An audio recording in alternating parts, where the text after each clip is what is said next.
Hey, what's happening, all you beautiful people? My name's Duff. This is Piston Broke, a channel where I generally destroy my stuff on the weekends and I come back to work on Monday and fix other people's wrecks professionally. If you're new here, please consider subscribing, hitting that like button, and throwing out a share. It helps me out immensely and I really do appreciate it. Doesn't cost you anything, and all that means is next week when I load a video on Fridays, because we're going to try and do this every Friday, you just got to get a notification and see it for free. So with that being said, with this segment, Fix It Friday, I'm going to be showing you guys what I do for a living, which is standard automotive collision work. And I'm just going to kind of give you the ins and outs, what the process is, where I plan on going with this, and show you how to do that yourself. So with that being said, we're going to get started. This is a 2014 F-150 that obviously had a bit of a mishap on the rear. So we've got a rear bumper, brackets, and a repair on the tailgate. Now, generally with any collision work that you do, there's always generally what you call secondary damage. With insurance, everything isn't caught right off the hop. Once this vehicle came in, I did notice that there was some more damage that we are going to have to tend to. So on the back of the tailgate, you can see an impression in here that we're going to have to do a repair on this tailgate. Obviously replace this bumper, this upper cap, and when it was pushed forward, we've got some damage on the right hand fleet side. So we're going to go ahead and get all that repaired. First things first, I'm going to get that rear bumper and tailgate taken off so we can diagnose and see if we can find anything else that's wrong with it. This truck is equipped with a rear reverse camera, a rearward facing camera. So we got to crawl underneath, find the plug, which is hidden right there. Get our arm in there. So they can be pretty tight, especially being in the northern dirt road climate. So these plugs will get completely filled with dirt, and that basically just locks it into like it's cement. So we'll just yard that off here. I've got it depressed. Camera is now disconnected, and we're able to get this tailgate off. The wire has been pulled through the access port in the back, and then it's just a quick disconnect to get the tailgate latches off.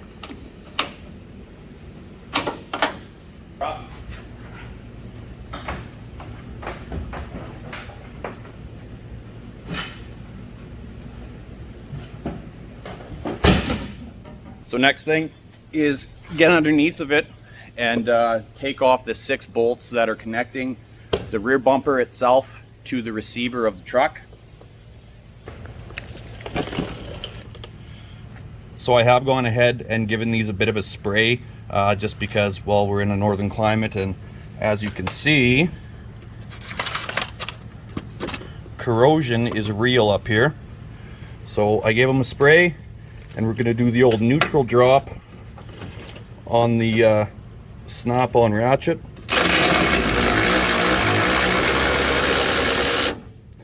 Just like dumping a clutch.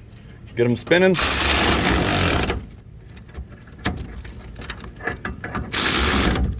No, not that guy.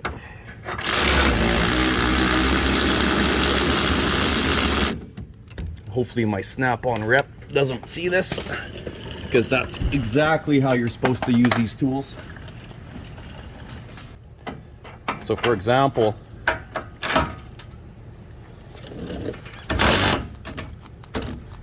see how it's locking and can't go? But if you clutch drop it,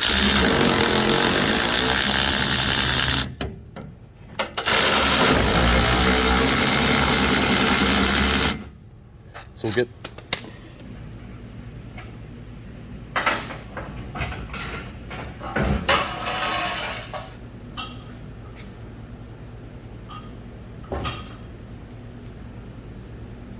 there was damage to the tailgate that we have to do a repair on, and it's quite apparent when you look at the reflection right in here where that thing is damaged. Also, just off of there, this body line is pulled down, so that is pushed down. So we're gonna have to restore the panel dimensions. We're gonna have to bring this up before we start doing anything in here. The biggest thing when you're doing metalworking and you're trying to do a repair is you want to properly restore the dimensions of the panel prior to the accident.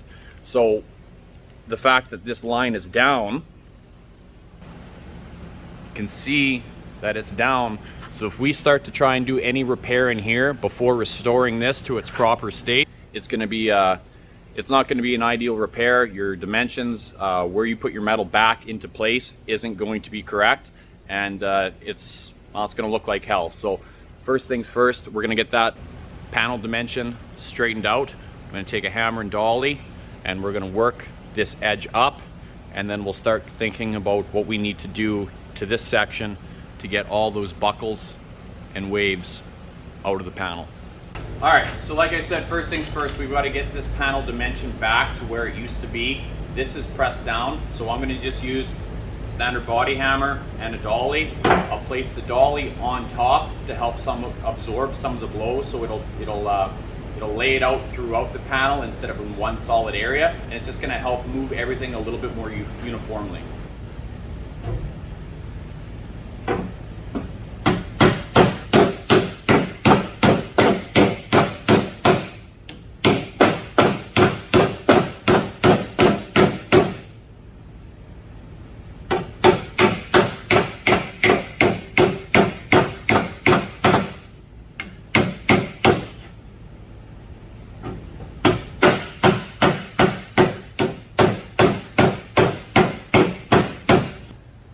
Alrighty, so I have the panel dimensions back into this tailgate. I have a nice constant arc that follows the natural contour, how it was stamped. So you can see, got everything coming back. There's no major low spots, everything where it needs to be. So my plan is to try and work out that dent right there. I'm going to be using a paintless dent repair tool. I will be going through after the fact and using an arc stud gun to pull up any of the other spots, but right now, in order to use the stud gun, you have to remove the paint off of the tailgate, and currently we have a finish, a sheen, a shine, and that'll allow me to better see exactly what I'm doing with the paintless, with the dent tool. And then after the fact, when I no longer need that, and I know there's a couple little bit of spots that I need to work out, I'll go ahead and I'll grind the paint, and then I'll use the mechanical pulling that way. So right now, we're gonna get that tool set in behind. I'm going to try and set up a camera angle and see if we can't push a lot of this out.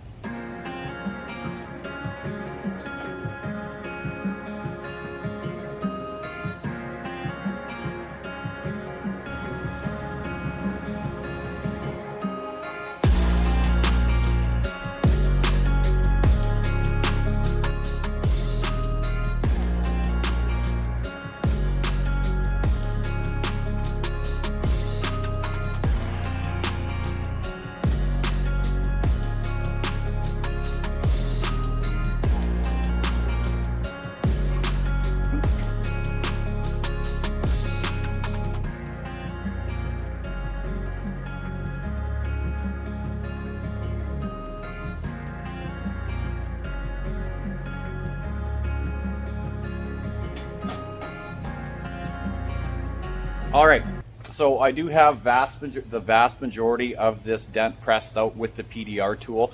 Now, I am not anywhere near a paintless dent repair professional, but I do like to try and get in behind the sheet metal and metal work as much as I can without doing a stud spot, just because of the fact that you have a little bit more control, and if you take your time and you're calculated with it, you can get yourself a very nice repair, and it just sets the legwork for if you do have to do a mechanical fastening. So now that dent was quite large there before. We have just a couple spots that we need to work out.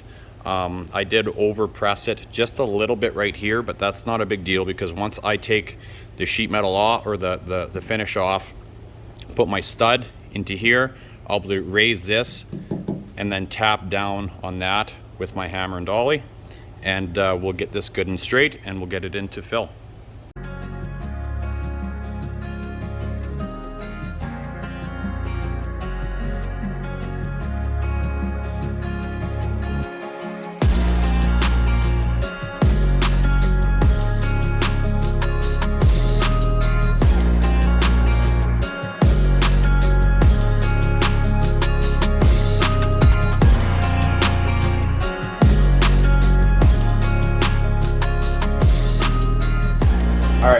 that this is clean, it's actually really close. It probably could pass just for a, going for a fill right over top, but we're still going to work this area in here.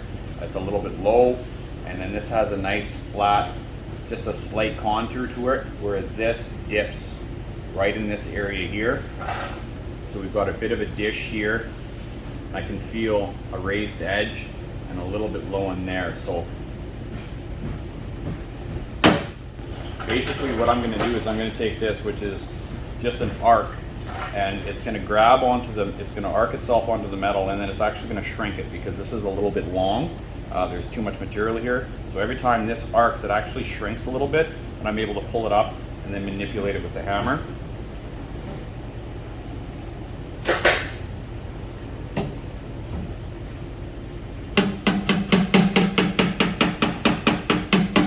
And you can hear that difference in sound.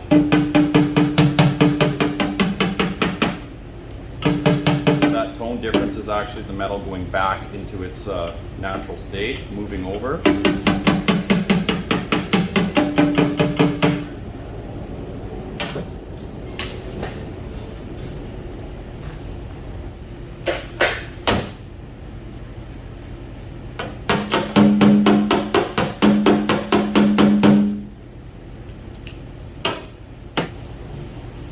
There we have it.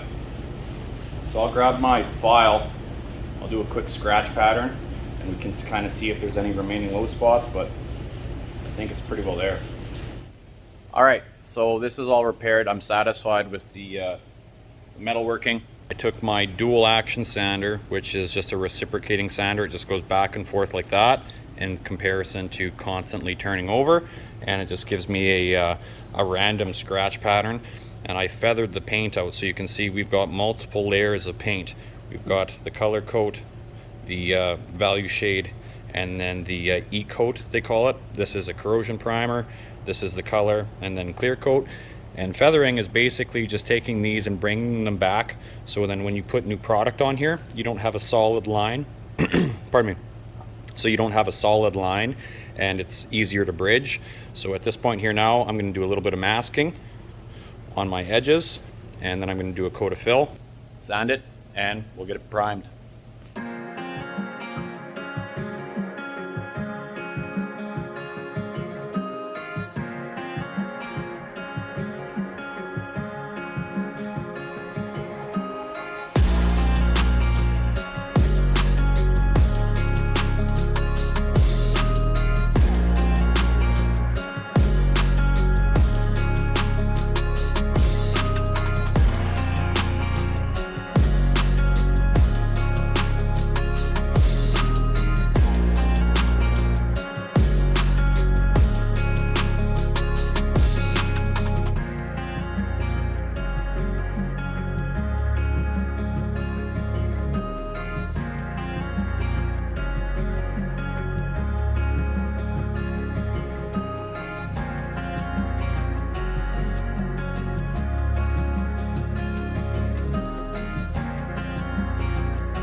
All right, so round one of body working is done.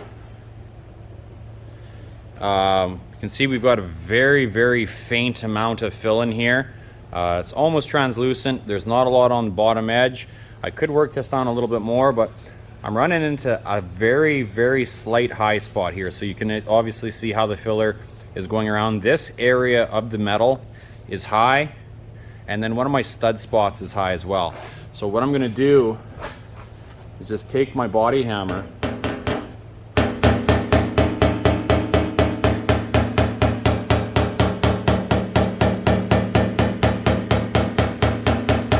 and just ever so lightly try and tap that down. So I feel that little bit of metal manipulation that we just had to do is just to lightly tap down that high. We're talking a 1/16 to a 32nd of an inch difference, if that. So what I did is just lightly work that down. I'm going to give this one more coat. I'm going to give it a quick cut with 80, and and I'm gonna finish it with 120, and then we're ready for primer. All right, so I got the second coat of fill mixed. I have to be fairly quick here because it's hot and that's time sensitive. But whenever you're doing a fill, and especially when you're coming into second fill, like I know a lot of guys will just go hard line, hard line, hard line. I really like to taper my edges just because of the fact it's just like, well, it's a smooth transition. It allows you to smooth out your product without having to spend too much time knocking down the center. And you always want to fill past your original. So I filled further than the last one, because if you put filler on the exact same plane, on the exact same edge as your other stuff, or just before it, you're going to cut down your initial product, which is going to cause you to have waves, which is going to cause you to have to do another fill, and in the long term make more work for you. Just like anything, the better the application, the smoother the application, how you do it, your end result is just going to be significantly better, because you have to spend less time trying to correct your initial mess ups. So I'm going filling past almost to this edge, even though there is no body work needed on this edge. I'm going to fill past onto it. What the heck's my big? I didn't bring my big squeegee, but you want to see. Yeah, see it's setting up already. Too hot, too hot. But anyway, so I'll have to work this down. This area here now is going to be a bit of an issue because of the fact that this filler started to set up and I was looking for my other spatula. But we went further on either end, because now when I sand this down, my initial first fill, which is about here, this is going to feather like how I did that paint. You've got those multi-stages. This filler is going to do the same thing. It's going to lay over top the initial stuff, and it's going to be a lot easier to smooth out than if I just cut it off there, because then you have a constant a line, essentially. It's building up on that one spot instead of going further over. Much easier to clean up. Next thing is pull off our masking. I always like to mask lines and edges, because then we don't have to worry about this cleanup after the fact. We've got a nice, crisp, easy to clean up edge on this body line, what we filled up to. And yeah, you don't have to worry about trying to sand down in here and then getting divots and waves in your paint or whatever, because you're trying to clean up filler that wasn't supposed to be in the place you intended it for. All right, so we got second fill on here. What I'm gonna do is I'm gonna cut this down with two separate grits. First one is gonna be 80. So this is my 80 grit. This is gonna be my coarse cut. I'm gonna get that knocked down, and then I'm gonna come in, I'm gonna finish it off with 120. There we are, 120. General rule of thumb, whenever you're doing any fill work, when you do anything and you're going up in stages of grits of sandpaper, you don't exceed 100. So if you're using 80, the maximum step up that you can do from 80 is then 180. Increments of 100, so I'm gonna go from 80 to 120 to 180, and then from there probably 240, and then that'll give us a really good base to get some primer. With 240, primer does shrink. With 240, you're not going to have to worry about it dipping into the sand scratches, and then eventually over time showing those lines where you've sanded. So let's get it hit with this, and we'll go from there.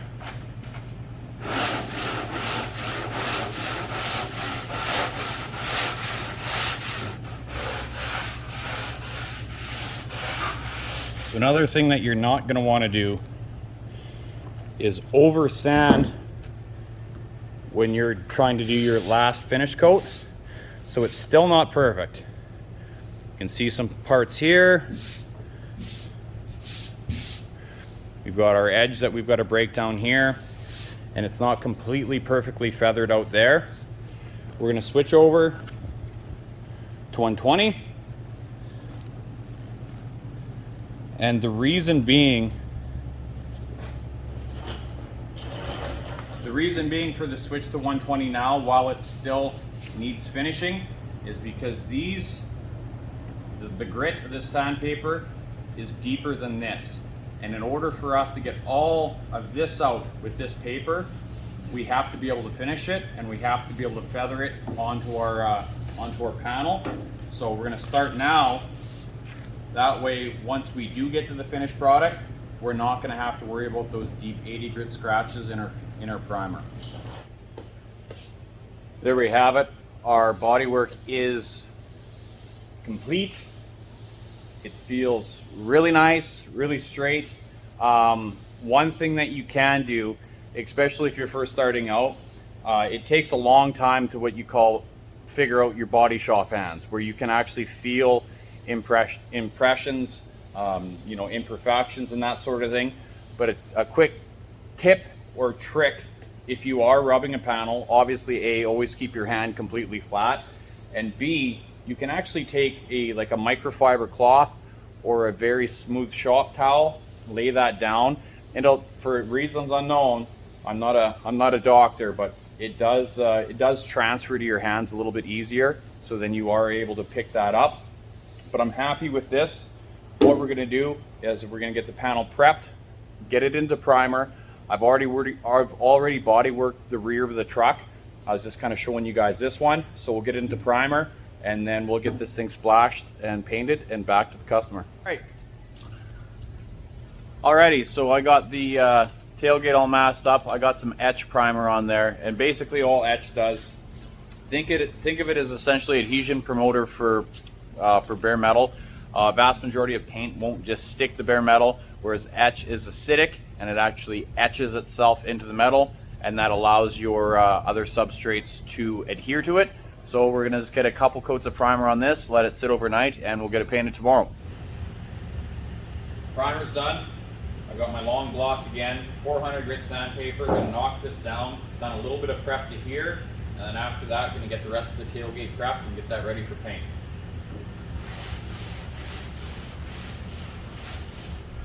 So the biggest thing with that, when you're doing any paint job or you're doing any sort of repair, whether it's starting with bodywork or whatever, it comes down to you can be the best in the world at what you do, but if your prep is no good, nothing that you do is any good. So that's why I like when I do the bodywork, I strip it down right to bare, really nice and clean. And the same thing with sanding. I hit this with 400 on the feather edger. And now I'm going over it with a Scotch pad and a scuff and paste to try and get a mechanical scratch into every single nook and cranny on this thing, so none of my stuff will ever fail.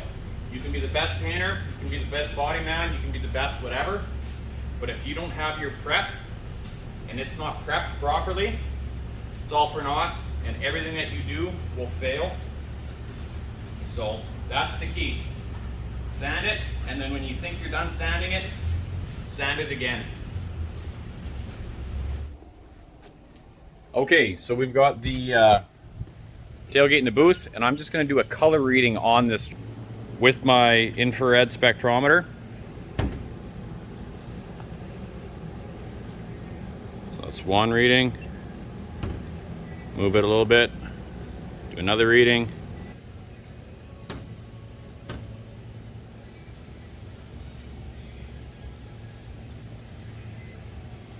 Basically what that does is it takes an infrared reading of the paint and will analyze any of the colors that I'm able to acquire. Usually with metallics and that sort of stuff, we'll go ahead and do a reading off of the manufacturer.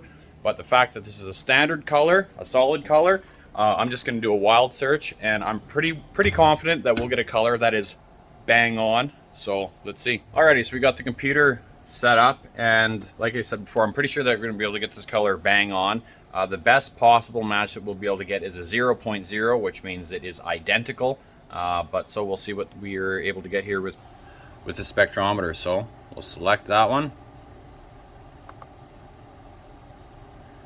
and then it's a solid finish. Search it.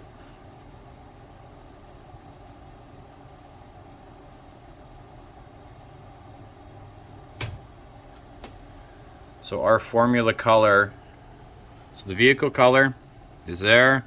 This is our formula, and we've got a value of 0.1. So there is no, I've never seen a 00, so this is the best possible color for this truck. And yeah, we could basically do 100% butt match, edge to edge, and you wouldn't be able to see a discernible difference with your eye. So we'll get this mixed up. Let's start spraying it.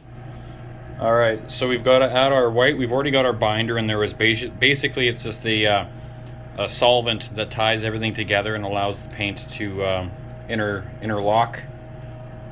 So then we've got to add white.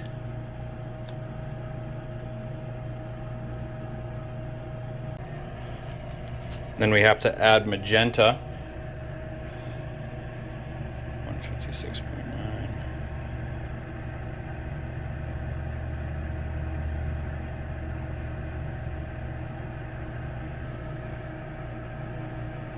Some blue.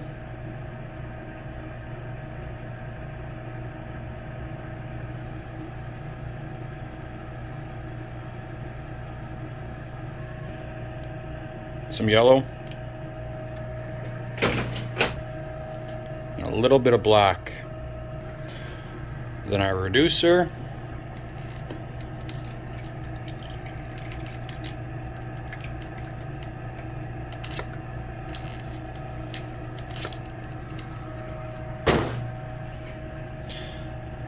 And then all those colors together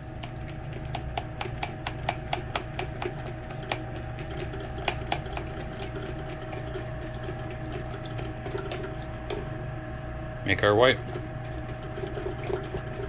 Alrighty, so I've got it all masked up, ready to go. I've got sealer in the gun, so basically what this is a white pre-paint primer that's going to lay down. It's going to cover that gray primer to white, so my coverage with my paint is much nicer. I've already tacked it, so let's get spraying it.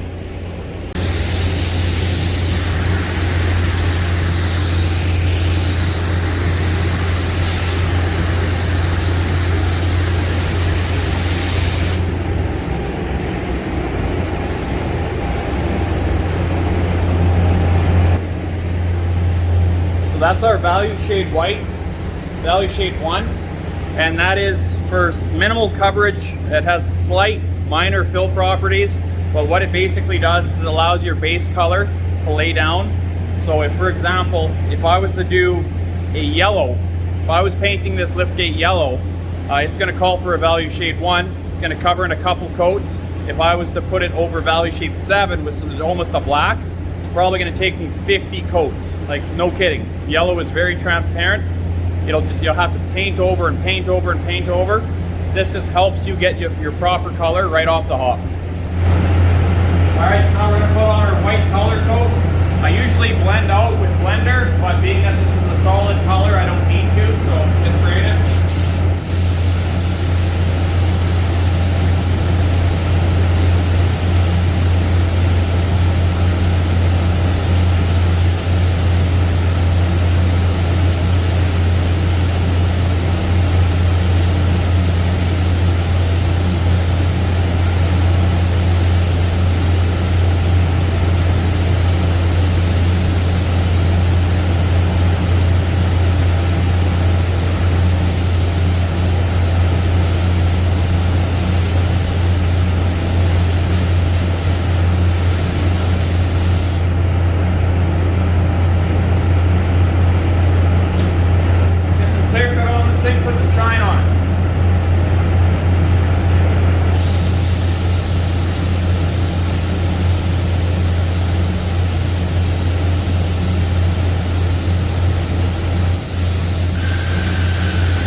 ourselves a cleared tailgate.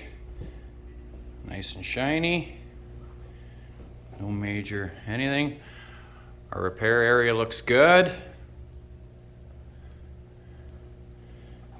You can kind of see me. White is honestly the worst. Well, not the worst, but it's the most deceiving color to spray because your DOI, your distinctness of image isn't there, where if you have a darker color you can see reflections better, you can see your flow out. But this turned out good. Not too bad. So next thing, I'll get it all put back together and yeah, get this one back to the customer. So wrap it up. And there we go. Just like that, the job is done. We've got ourselves a really nice repair on this 2014 F-150. We did, like I showed you guys how to do the repair on the lift gate. I got the bumper, new pad, and new tow bar installed. So all in all, I gotta say I'm satisfied with that. One thing I did want to say is with this Fix It Friday, I would like your guys' input a little bit, being that this was kind of a start to finish deal. It was pretty long, and right now I think the video is around 30 some minutes long. So if you guys could do me a favor and just let me know down in the comments what you would like to see moving forward. The long format like this, or a little bit shorter where it's basically just one step, whether it's just the stripping phase, the painting, or the metalworking or body working, whatever. Let me know. I'll do my best to try and accommodate those videos and get what you guys want to see. I know this job here was about 16 hours, and yeah, there we go. We got about 16 hours worth of labor in a 30-minute video, so that's not too bad. Moving forward, I do have a few more in mind. We are going to be doing a couple on Nate's Ranger. So right now, I've got in the works the complete metalworking stage of this door, what we need to do in order to get it to primer. I've also got a set of brand new rockers and cab corners that we will be installing, and it's going to be a all metal, no filler job. So they're going to get put in and there won't be any body filler or anything. It's all going to be completely 100% metal work. So with that being said, I appreciate each and every one of you guys that have been tuning in, giving the like, share, and subscribing. It means absolutely everything to me, and I really do appreciate it, and I look forward to seeing you guys in the next one. Cheers.